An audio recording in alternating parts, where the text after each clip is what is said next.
हामी आफ्ना सारा सपनाहरूलाई दुईवटा सुटकेस र केही आशाहरूमा पोको पार्छौँ। दिनहरू गन्न थाल्छौँ।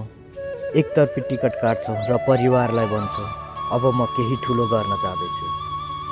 देश छाड्न सबैलाई हतार हुन्छ। हामी मोबाइल र तस्बिरमा देखिए जस्तै सुन्दर जिन्दगीको पछि दौडिन्छौँ।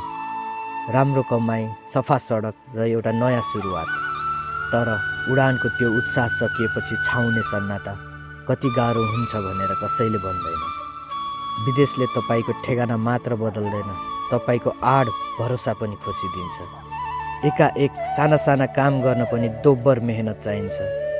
अनि थाहा हुन्छ, आत्मनिर्भर हुनु भनेको स्वतन्त्र हुनु मात्र होइन रहेछ। बिरामी पर्दा खाली कोठामा एक्लै सम्हालिनु पनि रहेछ। सबैभन्दा गाह्रो कुरा भाषा वा पैसाको होइन, गाह्रो त 5 इन्चको स्क्रिनबाट घरको जिन्दगी अघि बढेको हेर्नु हो। जहाँ तपाईँ आफू हुर्केको ठाउँमा पाहुना र बसिरहेको ठाउँमा अजनबी बन्न पुग्नुहुन्छ।